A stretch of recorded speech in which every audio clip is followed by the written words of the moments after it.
have the best job in the whole wide world. And like, I'm not even just saying this, because this is one of my favorite songs. And I talk to artists and creatives who make things that I love so much. And I get to talk to them about how they made these things, the processes, the difficulties, the excitements, what they're going through, their brains. Bro, I really have the best job in the whole world. And the coolest thing, even for me, more so than that, is the fact that you guys come on that journey with me and them, you know, through these processes. And here on Thread Special, we have so many amazing conversations. And I've always promised we're going to keep upping the ante when it comes to the guests and the convos, the hit songs you hear, you want to see. Again, everything, you know, that culminates how these things are brought to life, basically. As you can see, so much excitement. And that song, like I said, is one song that a lot of people have been playing. Apparently blew up not in Ghana first. So we're going to get into how that all came about. But please send us messages, questions, ideas, suggestions, you know, when it comes to Thread Special and the guests you want to have on. I mean, so far I've had some amazing guests, but today is also no exception. A brother, a friend. I've seen him perform, you know, a couple of shows, lounges, events, and to have a song doing well these are like full circle moments for me, you know, because you see them do these things, you know, up close and from a distance, and I see their growth. And it's not even full circle yet, because you know they can do even more. And Jubed is one artist I believe can do more. Yeah, man.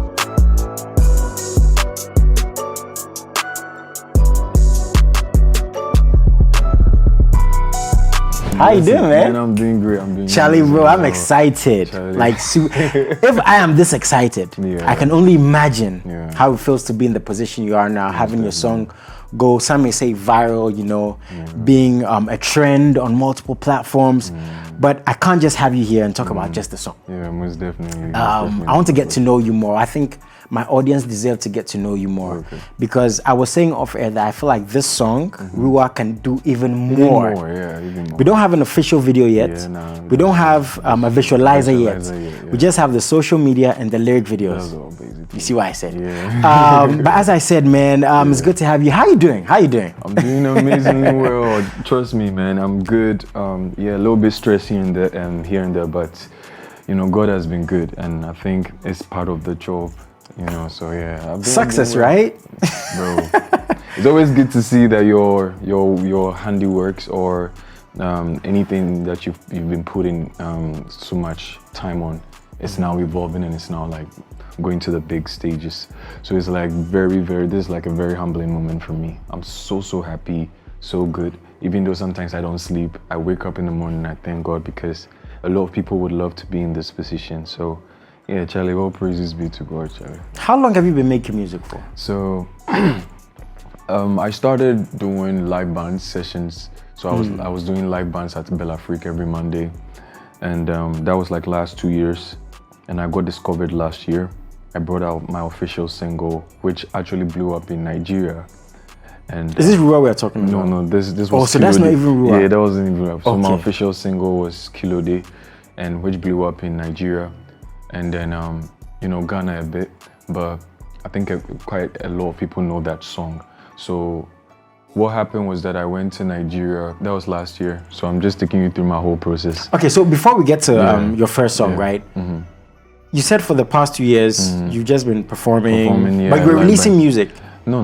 You weren't releasing any music, so you're performing people's songs. Yeah, I was just performing people's songs to audiences, moving from one lounge to another, doing live band sessions. Before these live band sessions, was the dream always music? Yeah, it was. And you hadn't released any music of your own? I was just... Why was that? Because usually I heard the other way around. You know, I was just releasing music here and there, you know, putting it out there. Some people might have loved it, some people didn't. But you hadn't released any music. Yeah, I just wanted to perfect the craft before I come out officially. Because, you know, something like, let's say RUWA. RUWA is like my second official song, and it's doing so. Wow. Yeah, exactly. But do you know how wild that is? That's why I had to take time to like really improve myself musically. So in terms of improving, I want to know, were you writing? Were you just paying attention to people you look up to? Were you improving through just the performances? What was that stage? Because you were grooming yourself, basically. Yeah. How was that phase like, and what were you doing exactly? So I was doing three things. I was most importantly getting money for branding.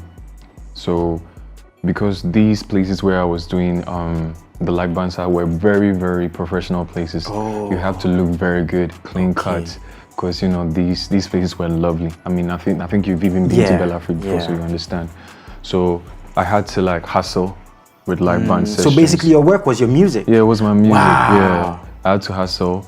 So after hustling with live band, I even would go home, go on live TikTok, go sing for hours for money. For real? Yeah. Go sing for hours to get like more money to buy clothes, to look good, you know, those kind of stuff. So I'll just say the first one was branding, second one was stage performance and building confidence. Because I feel like as a musician, one of the things that you have to learn is to be able to stand in front of people and vibe with them face to face. So it was also that was, and then third and then most important was my relationship with people. That is like being patient, because I did want to release music. People were coming to me, they were like, bro, you have a nice voice, at least, you know, bring something out.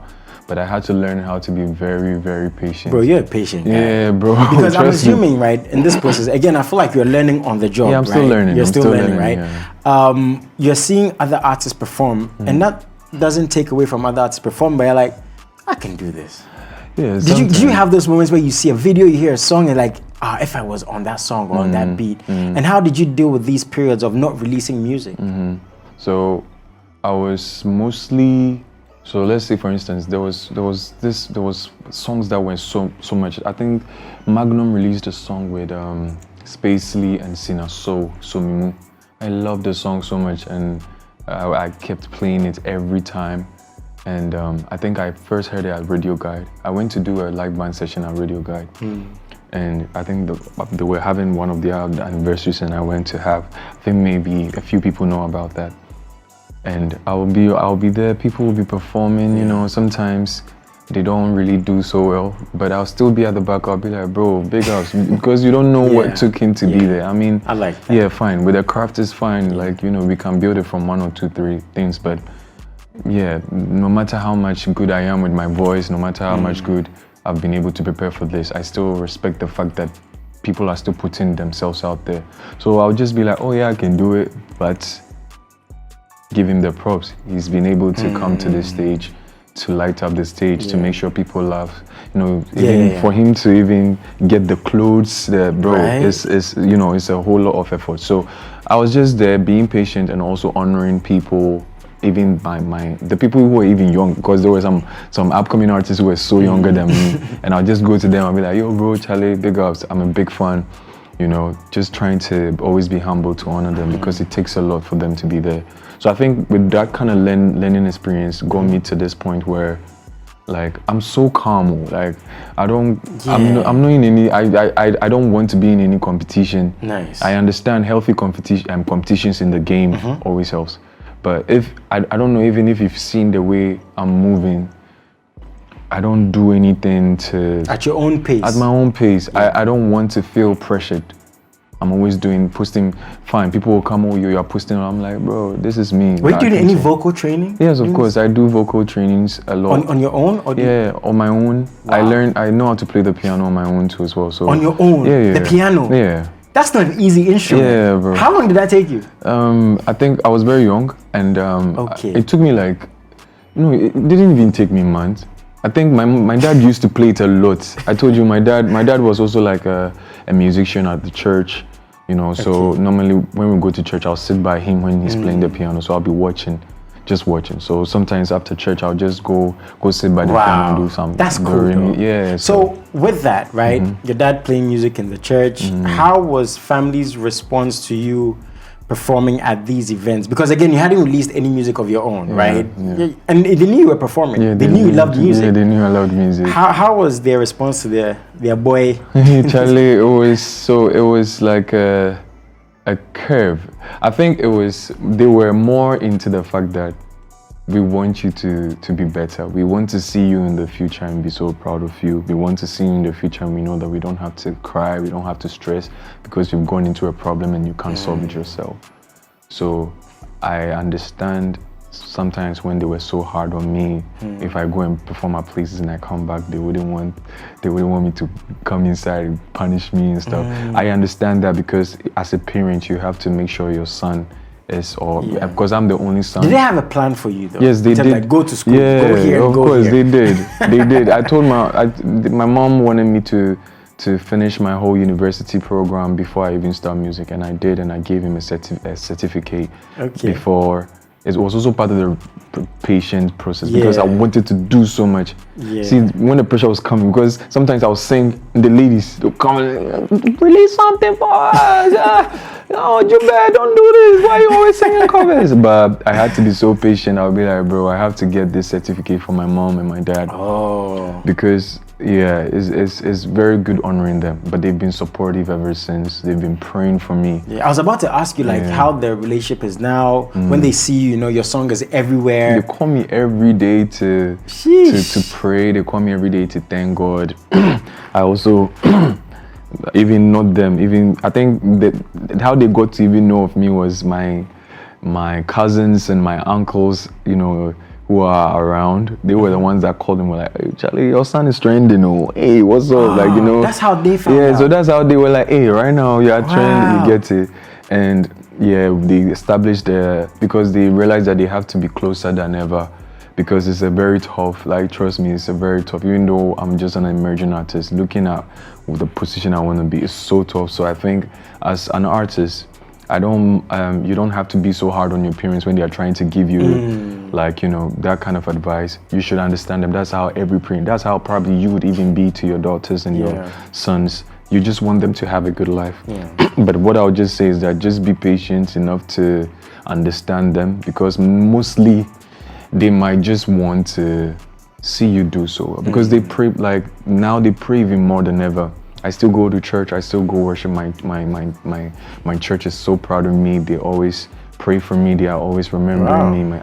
We play football every time with my guys. Like, still establishing that kind of relationship with the space I have. Because trust me, those are the people that you need to always be there for you if you have to get to the bigger stages. Because when you get to the bigger stages, they are gonna be like, you know what, you actually earned this.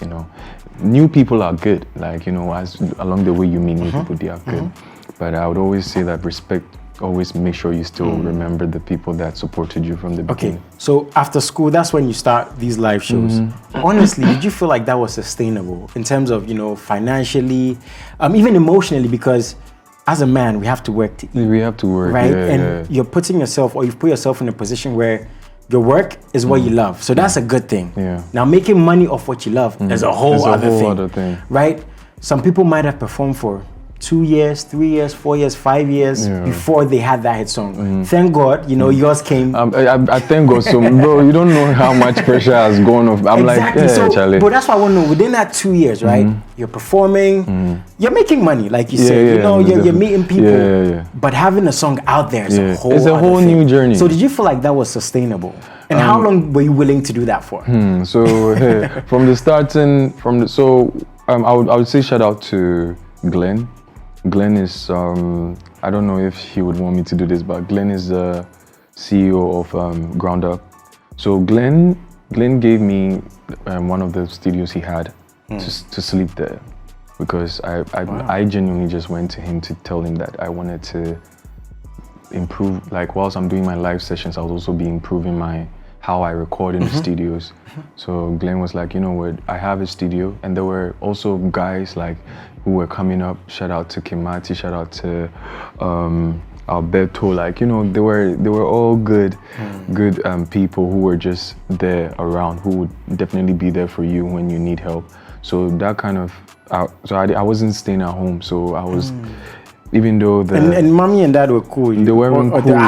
They weren't cool. But I was like, man, because right now they are happy. I told them I had to make this decision. The sacrifice, right? Bro, I have to, because sometimes it's so hard at home. Like, it was so hard at home at a point. And I was like, let me just, because I'm the only son and I have 3 sisters on my back. They were in university, how to fund them, so I was like, let me just do it. So the live bands were fetching me money, but wasn't enough. So that's why So after I do my live in the evening, I close around 10 p.m. I come back to the studio and come and be on TikTok live until 1 a.m. So TikTok live was what, whilst I was singing, people were coming in, I was building a community on TikTok, but also TikTok live was also generating like a little bit of funds for me. So like in a day, I would like, so in a let's say, I was doing that daily. So let's say I was able to like get enough funds to fund myself, fund my dressing, and even be able to even save some to like be at the place I am right now where I stay alone. Wow. Yeah. Bro, I can't imagine the emotional toll this had on you, because again, you're with family, and then you leave to chase your dreams, and family want you back. You have siblings, and again, for that 2 years, it's quite okay, quite sustainable. But you couldn't do that forever. You couldn't sleep in the studio forever. Yeah, I couldn't. It was very emotional because sometimes it was so hard, because even the artists that I was with in the studio, we were all going through like emotional stages. So it takes the strong to survive, even in the studio, because you'd see all these artists come in and they would have to. For me, I don't smoke, I don't drink, so all I do is just go to the gym and go and gym my mind off. Like I just like. I feel like for me that's better. Somebody would love to just take a sip and I'm good, I'm okay with that. But one thing that I've always known was that emotionally you could see men struggling so hard to put food on the table with their talents, and you would see that there's nobody there to support them. There was even a point in time where the prepaid in the studio would finish, and heat. I'll be in the heat, I'll be sweating. All these people will go away, like immediately the light goes off, everybody will run away and leave me just there. And you see me sweating, still writing. Or I even have some videos, maybe after I'll play for you, like sweating with my bed. I mean, if you have them, we'd love to, if you don't mind sharing. Because I think, and I love that you're speaking about this, because society, I don't know, for whatever reason, doesn't talk enough about the struggles a young man goes through, the shoulders and the weight of a young man, right? So when we have people like you and young men are watching this and they see, man, I want to be like Jubed, I want to have a song like him, but he's here talking about literally sweating in the studio. Bro, I begged on the street at a Cromwell for 2 weeks. I was sleeping there. My dad had to use. You begged on the street? Bro, I was like those kind of small children. How old were you? I was very young. I was like, let me say 14, 16. My dad had to use police to come and catch me and bring me home before. And this was not recording period time? No, it wasn't recording period. It was just what, like, so that's what I was telling, like, this was time I wanted to do music. Like, I was in high school, St. John's Grammar School, and I wanted to do music. I went for this competition. Like I'll jump or go for these competitions, go, and then I won like second best place. They said high school got talent. I won second best place. I'll jump, go for pool parties, go and perform, and then because there was no money at home, like at a point, so I would be trying to, and even money wasn't, because at that time you are young, they are just using you to do. So it wasn't coming. So it got to a point in time I was like, you know what, let me just run away from it. Very young, I was begging on the streets. Wow. Like at Takroma, I'll be begging. I remember I'll go and sleep at where back then there was a booth at where the cinema is, where YFM was at the other time at the top. There was a booth where people take photos and stuff. I'll go and hide inside and sleep, and then wake up the next morning, brush my teeth, and then start begging until like National Theatre. I'll go and beg for money, and that's how bad I wanted it. I wanted to. Because when I'm begging, I wasn't like I want money.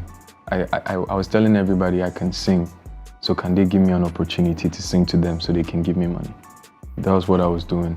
Even I got to a time, as young as I was, I went to Moving Pick. I was like, Charlie, I've no eating. I see that people do live bands, and so me, all I just need is just food. Even if it's just once in a day, then I'll just be singing for people. And they suck me, but I understand how it was. Looking back, like now at that period, you must be proud of yourself, because again, doing that might not have been ideal, but the courage to do it and say, and it's easier to talk about it now because you're in this position. I'm sure daddy and mommy are proud of you, but then obviously they wouldn't be happy about it, and your fans wouldn't be happy that you went through those things. But these things molded you basically. Yeah, they made me who I am. I think even most of the things I've been through, my mom and my dad don't know because I didn't talk to them. Yeah. You know, it's like a man's, you know how women are. Journey, right? Journey. So sometimes you just have to like, you know what, let me just try to go through these things to see how much I can mold myself.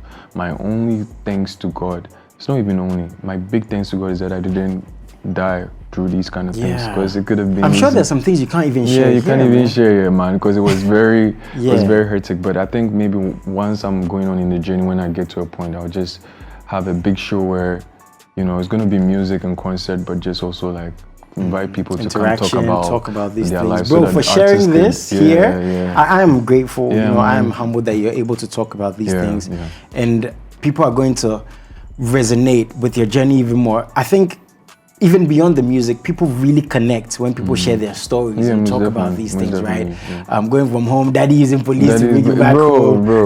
No. He has to use some So FBI. was the relationship like strained a bit at home? Yeah, it was, because I was young, so I didn't understand the love they had for me, because I'd be like, I want to do music. And were they saying no? They were saying no at the point, because they feel like, Charlie, your zeal is too much, relax, have patience. If you want to get there, you get there. But I was like, nah, because there was a time at home, trust me, Gary went able to eat it. Charlie. So I was like, so there were issues there. There were issues, a little bit issues. And I'm so sorry to my mom and dad. They might tell me not to say these kind of things, but I told my mom about this, and I was like, Mom, looking back from where we've come from, right? I understand. Probably you don't want me to say these things to make it feel like I'm not putting this is a testimony God has done for all of us. Yeah. And it's so good it's from a place of gratitude. You get it. So it's not from a place where I'm trying to, it's from, I'm praising God, because Nyami Wayebi, you get it. So I tell him all the time, I tell him on the call, I'm like, Nyami Wayebi, I have to give a testimony. This is what it means by giving testimony, because God has actually saved us, from where we were, and from how much He's been to me, how good He's been to me, to my family. So we are all living testimonies. So I feel like it's one thing that artists or people outside should consider when they are talking about artists, when they start to go on social media to I see sometimes the way they sometimes like insult artists on, bro. You can see that some artists really hustle to bring you even words, I'm fine. Maybe there are some few commotions there. They start doing some certain things that you don't like, but I wish that people could see that we are also humans, just as you are. Yes. And we're also doing our best to bring you guys good music. Yes. So sometimes just be patient with us throughout the journey, because it's very hard. I stay alone. I'm not in any relationship where I could call my girl and be like, oh, hey, hello, I'm emotionally drained. Can you talk to me? I solve everything myself. If I have to cook, I cook myself. If I have to order.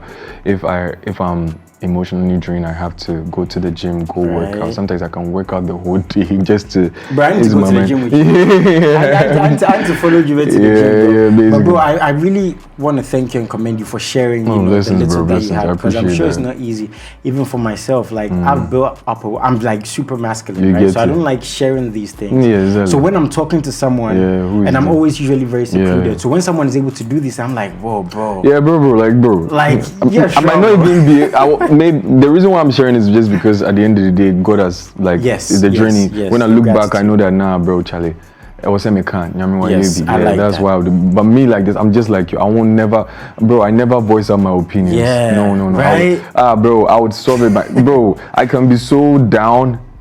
Bro, even if it would take a week, I'll do it and then just come up again. You can ask my talent manager, Kizzy. Sometimes I call him. He's the only person I can call when these things are. I'll just call him out because he's a man. So man to man, I'll be like, bro, Charlie, bro, what's up? So and so the crazy thing is, people never see this side of you outside. No, they won't. People see us and they're like, always in a good mood. Put this back. Bro. But again, big up to you so much. Man. You've inspired, just with this moment, you've inspired so many little boys, many little girls who look at you and say, man, I love him so much, I want to be like him, and that's great. So with all these things happening, you finish school, again, you're performing that 2-year period. was it in the middle of that 2-year journey of performing that you decided to release your first single? Was it at the end? Because you said you have 2 singles. Yeah, I have 2 singles. Again, that's crazy to me. Just to have, bro, like, yeah, that's What's the first one? The first one is Kilo Day. When did you drop Kilo Day? Kilo Day was last year. Last year is like also like the same time we dropped RUWA. So when you dropped Kilo Day, were you still doing these live performances? No, at a point. I had to stop at a point because we started to do tours. I had a feeling. Yeah. So I had to quench it out and then, you know, focus more on like, okay, right now, mainstream artists. So let me just push it with that kind of vibe. You had hair with Kilo Day?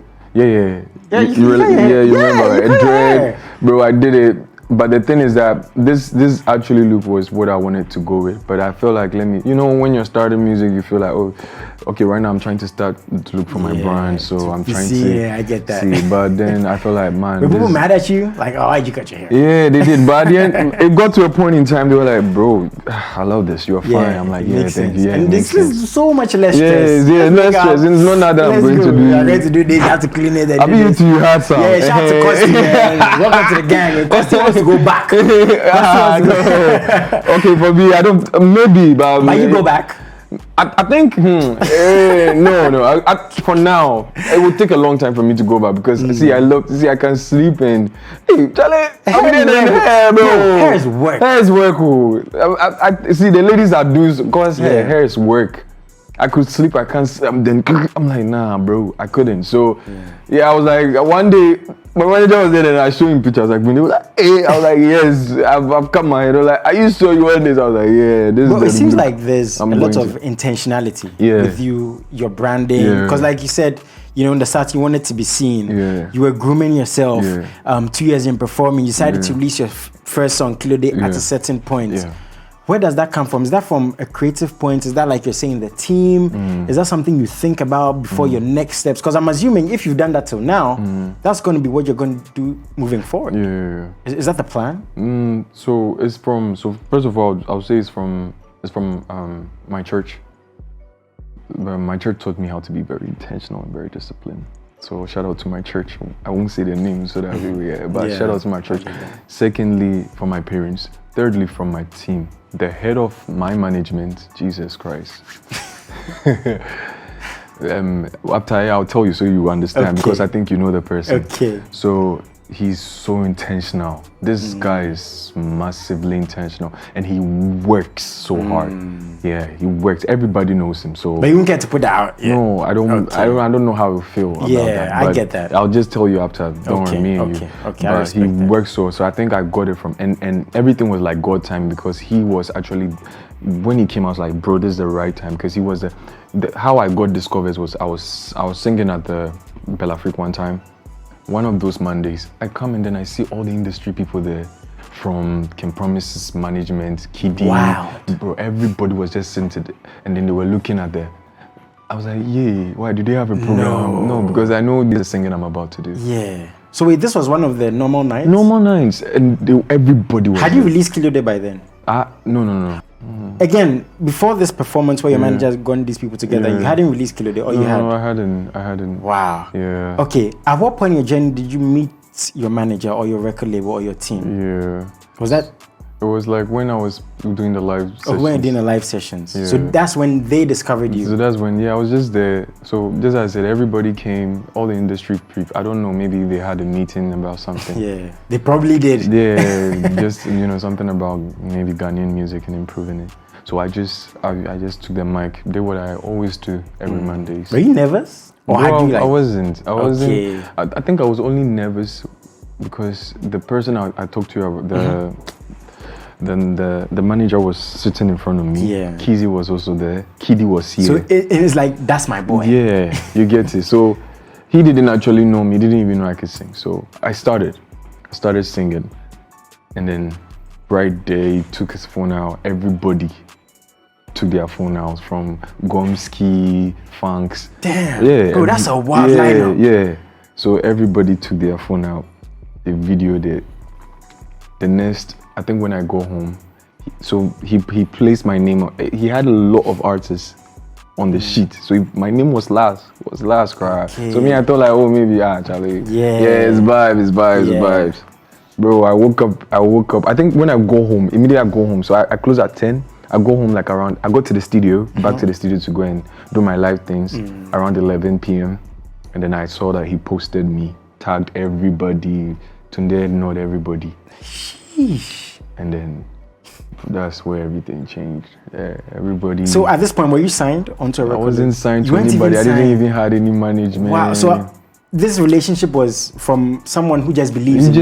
He just and he saw was me showing support. Yeah, from I mean, there started. the person that you've told me about, that's how he actually is. Yeah, that's how he is. Very intentional. Yeah, very intentional. Very businessman. Like I know him, bro. Yeah. Very business minded. Yeah, and it's yeah. good to see, you know, that we talk about these things and people believe in you. And from your point, I sense the gratitude. Yeah, okay, so after this, then Kilode. Yeah, after this, my producer and talent manager Kizzy. Kizzy's outstanding. Kizzy's like my big brother, like I respect him. When I'm going through anything, he's the one I call first. So like he's also my main producer. Okay. So Kizzy, I had my first session with Kizzy. Kizzy's very picky when it comes to working for artists. As the business-minded people always are. Yeah. You know, it's like, I love this music. Like, Kizzy's been very picky. Sometimes you come, you'll be like, nah. But when Kizzy just met me, when he spoke with me, it was like, yeah, Baba, I like this guy. So it was a good conversation. It's a good conversation. Things get signed. Now Kilode is out there. Yeah, Kilode came. Kilode came and it became a banger in How was it Nigeria. releasing your first single? Because again, on this gen, like I said in the beginning of this conversation, you know, artists release music, they release, then they have a song that goes off. You hadn't released no music. No music. And like your first single, after this period, bro, how was that moment? Was it surreal? I was like, God, what will happen? We didn't listen to the music, Jesus Christ. So like, fortunately for me, just as I said, I had already built a community on TikTok. I had influencer friends already. Yeah. So what I just did was that I just reached out to them. I was like, bro, you put my hope, so you just take this song, hype it even before. That's what I do always, before I release, even with the RUWA. Hype it before, hype it like for like 2 weeks on your WhatsApp, on your Snapchat, and on TikTok first. Yeah. Then so they did. So the first day I was like, yeah, Charlie, God, this streams, Jesus Christ, because I just came. Yeah. We put the song out, started going, like the streams were going. I was like, hey, so this is how it is. And yeah, that was my first time I had my Spotify for artists. I was checking in every time, like, you know, I was like, you know, trying to see what was happening. So yeah, that was like a whole new experience for me, just right there. But it was great. It was great. It got to the people it had to. That's for me. So Kilode actually made way for RUWA. Okay. That's what Kilode did. Yeah. So now Kilode is out there. How long after Kilode did you drop RUWA? 6 months. Exactly 6 months. Exactly 6 months. When you recorded RUWA, did you know it was going to do what it is doing now? Or was it just another song that Kizzy was like, okay, let's drop this song? No, so RUWA is a spiritual, because when I got to the, so I don't know whether you know Iga Boy. Iga Boy produces, shout out to Iga Boy. Iga Boy was the producer for this RUWA. Kizzy is my main producer, but Iga Boy is a friend of Kizzy. So Kizzy, when we went to Nigeria for the tour, Kizzy reached out. Iga was like, okay, yeah, come on, let's. So Iga was just playing some beats he's made, like just freestyle beats, and then he played the beat for RUWA. And Kizzy looked at me and was like, Baba, what do you say? Then it was on my style because Kilode is like more, you know. So RUWA there, we changed the vibe. It's like, still, I want to do it because I told you my mom is a North nurse, so I was like, I love it. Let me just try to do something like that. So it wasn't even less than 30 minutes. Just wrote everything, found it. What? Why is that always the bigger songs have these kinds of stories? You know, the last song I recorded. No, you know, I just hear like, just catch a vibe. You know, my manager just said, like, and it's true. That's why I get why you're saying like it's spiritual, right? Spiritual. Sometimes the people we meet, the songs we put out, the place we go, like you can't calculate. You can't calculate it. Like it wasn't meant to happen. 30 minutes. It wasn't meant. I just picked my phone. I thought on cast. See me, nobody in particular. Boom, put it there. Then I thought on cast. Alright, for love, cool down, man. No good. Yeah, that was what was happening.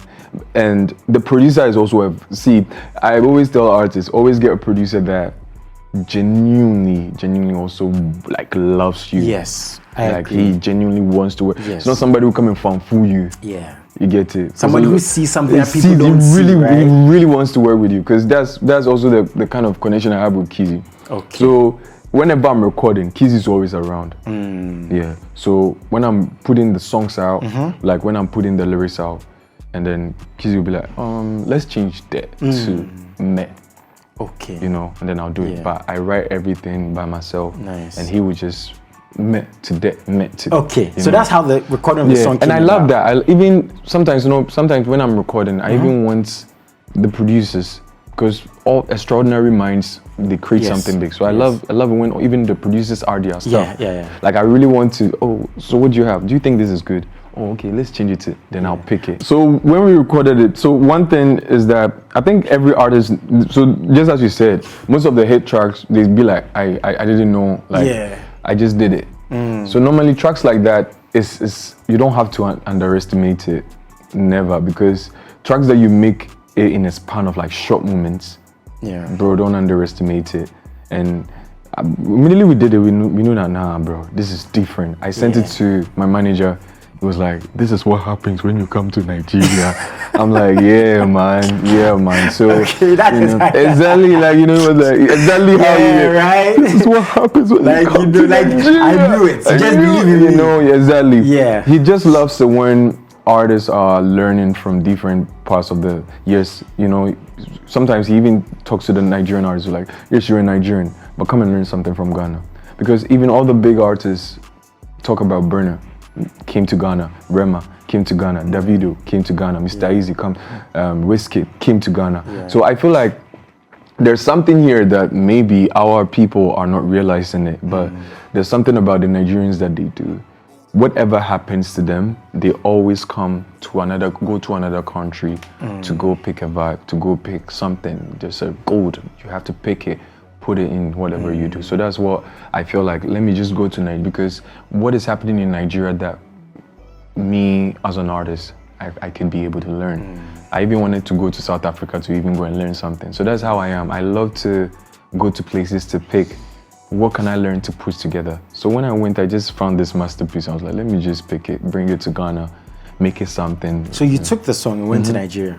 No, we recorded everything in Nigeria. So this song was made in Nigeria? It was made in Nigeria because Iga Boy was in Nigeria at that time, so I had to go and make it with him. So was Nigeria was it like a regular thing where you go there, record music? Or again, was that intentional? It was intentional. Okay, so that was very intentional. Like we actually had to have like a camp, like a writing camp session, but it didn't come on because most of the how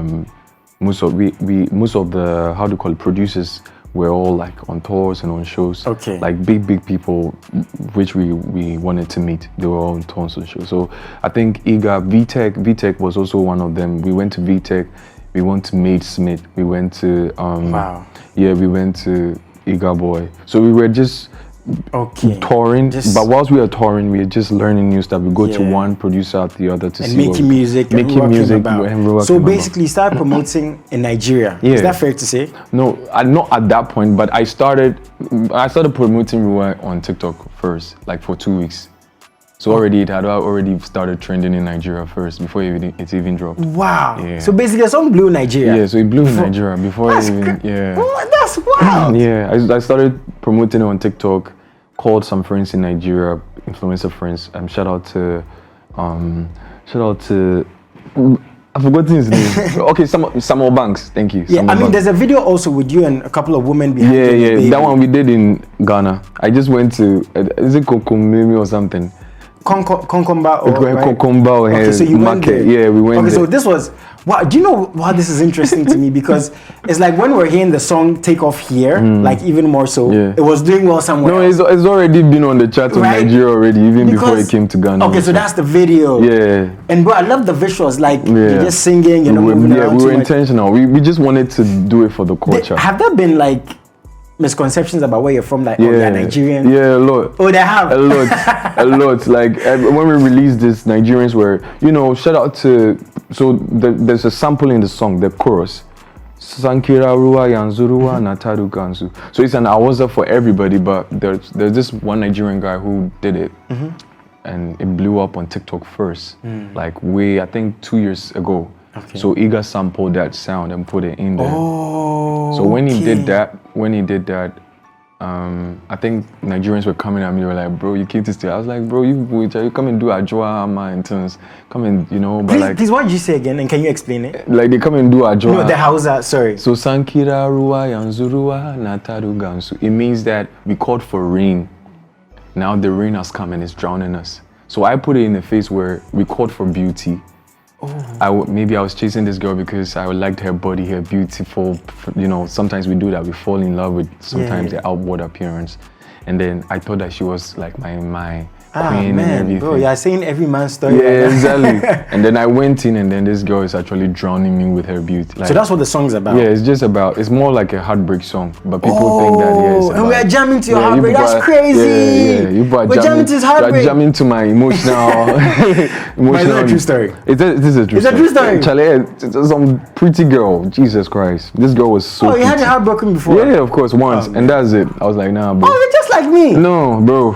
Wow. I said this, people don't believe me. People like I'm stone cold. Like my Costy's in the background showering. Like, bro, I got my heart broken too, Yeah, I got my heart broken. When was this? It was like last 4 years. Well, last 4 years. Wait, I think they're my brothers, Yeah, man, we've two been heartbroken guys having a conversation. Yeah, but we just vibing. Hey. Did you get tired?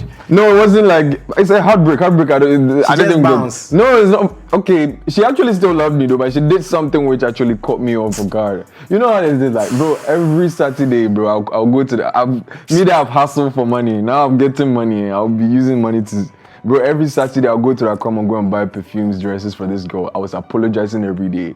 Do you know the reason why I was apologizing? Why? Because she kept gaslighting me that I've done something. But I would go and look after the whole relationship wahala. I went to look in the books, history books, and I realized that, bro, I've never done anything wrong to this girl. Yeah, just like me, you never done anything wrong. Hey, I didn't do anything wrong. How did we go through this? How this girl was able to corner me somewhere and gaslight me to think that I actually... So at the end of every week, I would buy something because this girl would be able to manufacture a story where it would feel like I did something. You get it? So bro, I'm gonna cry on TV, bro. Yeah.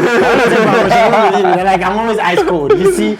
Okay. Yeah. So that's interesting. So I deflected a bit because you said that Nigerians were saying that you had they were like back and forth. They were like, oh, this is. But one thing because I loved, you had sampled. Yeah. Okay. I had sampled, so they were coming at me. But one thing I loved about them was that they were still supporting.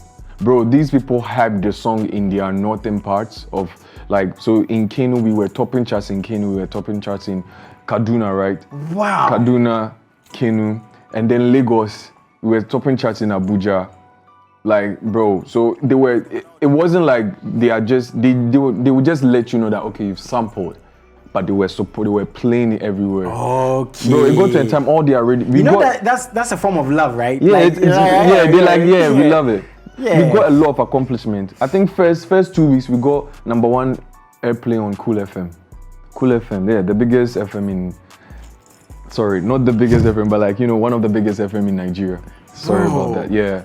So but these stats, they were organic. Yeah, very organic. We didn't put any fertilizer. You know why I'm saying this? Yeah. We're talking of, and I was talking with your team that one thing we forget is, we compare ourselves to Nigeria and South Africa because they are doing so well. And I acknowledge this, give credit where credit is due. Yeah. That's why I always hear Burna Boy, Whiskey, and Davido. Yeah, exactly. It's not by chance. Yeah. They put in the work. Yeah.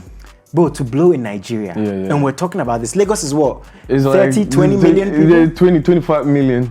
Lagos alone. And I was talking to YKB, a Nigerian artist, one of my coolest friends, I think 2-3 years ago, and he was saying, see, to blow in Nigeria across the streets, people will not know your music. No. Right? So for your song to be there doing what it's doing. It was a blessing. Bro, that's wild. Yeah, it was a blessing. It was like a big blessing for me. And from there I was like, yo, let me channel the vibe to, like, because my people nobody actually knew I was Ghanaian. No Ghanaian started, it's only the people around me. So when I started getting that kind of feedback, I was like, you know what, let's put in more fire in Ghana. So first I'll put trending sound and I'll put the Ghana flag there. Oh. So that's how I started, like, putting it on TikTok. So people ask, are you Ghanaian? I'll be like, yeah, I'm Ghanaian. So that's how then Ghanaian caught up until we got to the top 100. Okay, but you're not Muslim too. No, I'm not Muslim. Okay, I'm because Christian. like I was telling you, one of my favorite visualizers was when you were wearing the jalabiya. Oh, that was so like cool. that was like in the when they were doing their cool, festival. Bro, you look so cool in that video. Thank you, man. I appreciate that. Yeah. Actually,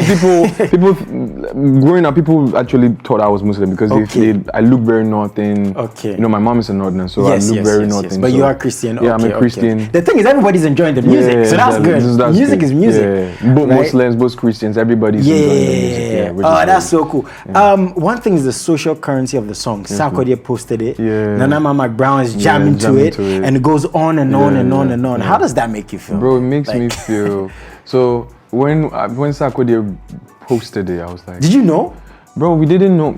See, all that's happening. We didn't. When they do, we just go and screenshot and come and put it in the grab like, bro. Then be like, bro, like Sarkodie posted it everywhere, like basically everywhere, and even got the chance to even meet him for him to advise, like look him up.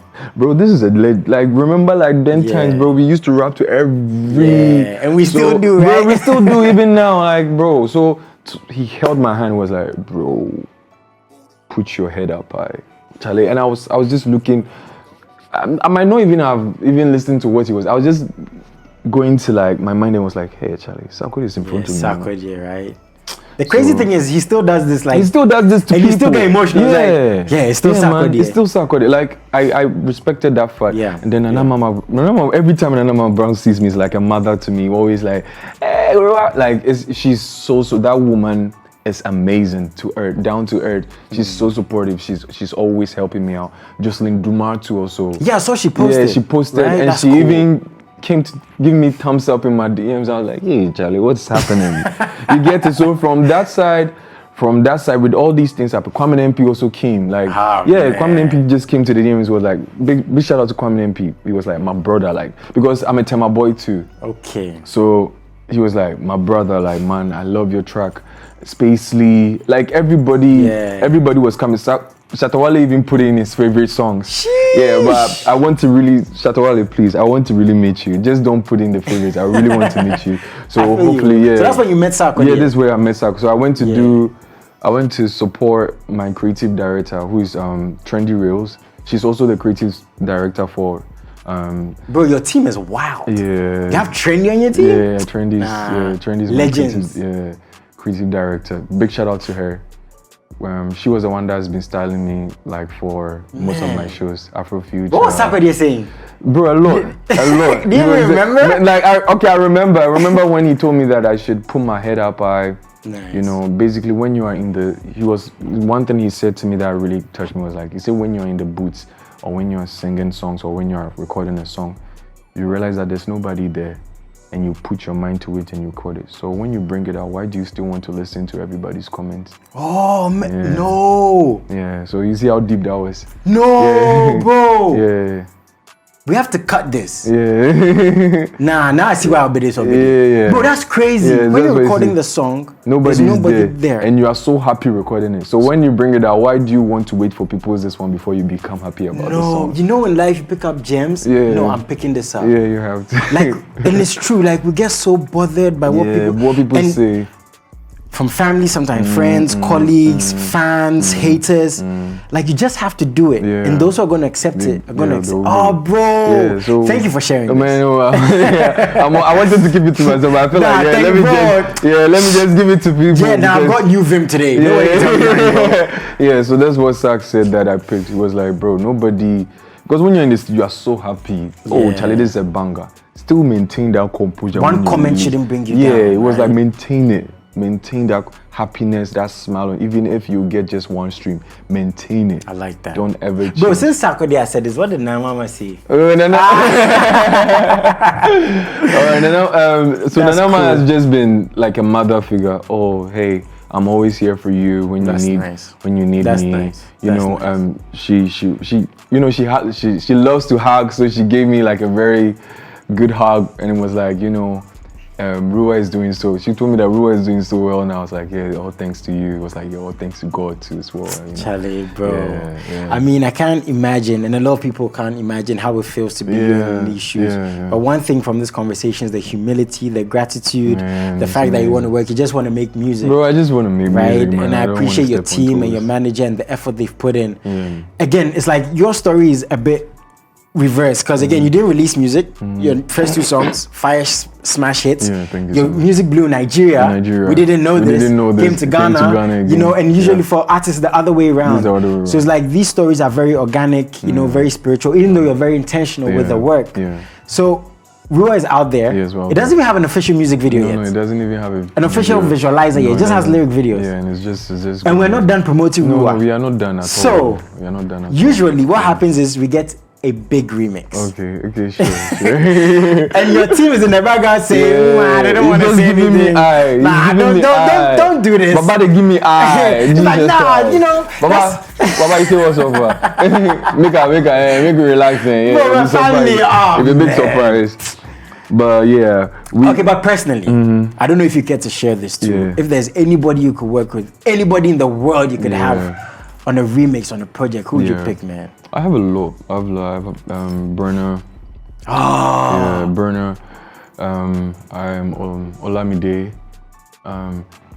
Already you guys know Sarkodie is like top this one for if any Sarkodie verse with a Burner Boy feature. Anything. But I mean, do you know what crazy thing I was thinking about? Tell People me. might think like it's too much, but imagine if I had Sarkodie, Shatawale and Stonebwoy for the remix of RUWA. All 3 on them. Like I was thinking that so crazy. Bro, you know, I feel like that song would just be put there and it would be so good. We wouldn't know how to release it. What do we do to this song? Bro, let's just put it there. Just come and push the flyer. Bro, Molly was here not too long ago. Yeah, she's actually a big fan too. Yeah, she's that's really cool. Yeah, she told me. That's really cool. She came to the DM. She was like, you know, bro, you are dope. I was like, you are amazing. You and Molly on a song would be crazy. Bro, it would be crazy. We'll see what we do, because we are chatting, and she's an amazing woman, amazing person, very hardworking. Yeah. I love her zeal, and I love her go to like whatever she's doing. I really love her. So let's see, maybe anything can pop up soon. But man, all thanks to God. I mean, this song is doing wild things. I think on Shazam, it's going crazy. Yeah, Shazam. The visualizers, the TikTok views and comments and streams, it's out there. Yeah. So I'm just thinking, right? What does the team even discuss now? Like, what's the next step? Because this song is doing things I'm sure you didn't even imagine, even though I know how grateful you are.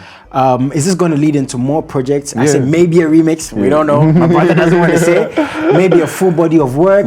Maybe shows because you're traveling. Like you said, you're in Nigeria. Like, what's the next step? So, if you could share any. Yeah. So the thing is that RUWA hasn't blown yet. That's the motion with my team right now. Wow. Yeah. RUWA hasn't blown yet. So we are still gonna push it. But we have a single prepared already. We have an EP prepared already. So we've packed everything. We're just waiting for God to align. Yeah. We've packed we've done, planned, put everything together, contents. You know how we've done so we're just there. So we are seeing the reaction, because right now looking at the statistics. Yeah. Now it's now that RUWA is picking up in Ghana. Now we are on charts, on FMs and everything. So we want to put more effort, because we are all promoting Ghanaian music to the world. So maybe we're gonna push it for another month. That is this month. Yeah. Yeah. We are gonna like massive, and then after the month, we will release another single. Bro, that's crazy intentionality. Yeah, that's what we're doing. I mean, we've spoken on so much. What do you want to tell your fans, man? Man, it's been great. It's been great. I don't know. I think I don't call them fans. I call them family. Because recently I went to St. Mary's schools to go and do promotion. I didn't know nobody. I didn't know they knew me. I see, on God.